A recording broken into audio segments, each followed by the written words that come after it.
Agatha Murphy received from her parents, a sublime complexion and stunning copper curls fed by 2 centuries of pure Irish blood, she unwittingly diluted when she married Sen Lee, a railroad cook she had known barely 4 weeks, and bore him a mixed-breed child. Sen Lee had cooked in the dining car of the Atchison, Topeka, and Santa Fe on the stretch between Louisville and San Francisco. He had been the camp cook for gold miners, but mining had died down and he needed work.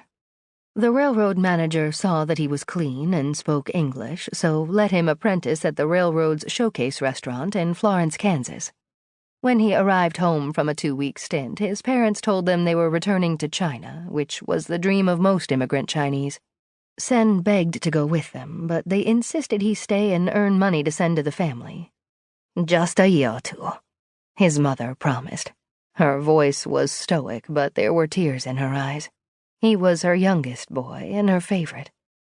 Lonely and bereft, Sen couldn't stand to live in his old neighborhood where the Chinese were despised.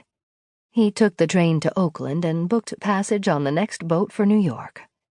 He landed in Lower Manhattan, where the Chinese population lived in the glutted streets surrounding Chatham Square. He found a spot in a boarding house for Chinese sailors on Baxter Street with tiers of beds lining the large room. At any time of day you could find the sailors lying about smoking opium or playing cards. He was ill at ease with the rough opium-dazed boarders and spent his time out of doors. There were days when he didn't speak a single word. If he was still, anguish overtook him and he felt close to suicide. He walked the streets from dawn until dark, concentrating on the triangle created by Mott, Pell, and Doyers. A man sold bits of candy on one corner of the triangle. Sen noticed a steady flow of customers throughout the late morning and all afternoon. The man was pocketing at least $4 or $5 every day. It looked like an easy business to start and could provide an immediate income. It didn't require experience or storage space for the merchandise.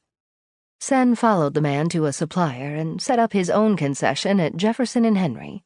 From the very first day, he had a steady stream of customers. Once he had his business, Sen followed a routine that saved his sanity. He began the day with a bowl of soup from a nearby restaurant, took dinner at the boarding house, and visited a bathhouse twice a week. Sen had a pleasant, unlined face, but now he was cadaverously thin and very pale. The sight of him provoked a reporter to write about the rigors withstood by all the street peddlers. "The patience with which they stand at their posts day after day and in all weathers is touching. They are dirty, dull, and hopeless," wrote the Daily Forward. Sen wasn't dirty or hopeless. He sold his entire stock by 4:30 when the children came out of the Seward Park Library. He cleared more than $3 a day, more than enough to live on. Agatha Murphy had come from Ireland with her parents, but within 2 years her father died.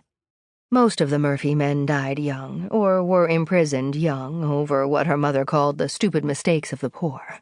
The mistakes of drink, the mistakes of illness gone untreated, the mistake of making do with dead-end jobs that the Jews and Italians would not take. Agatha's father had been a gravedigger, a job without hope. He didn't even have the dignity of illness to blame for his death. He fell, dead drunk, into an uncovered sewer hole and drowned in the filth of New York.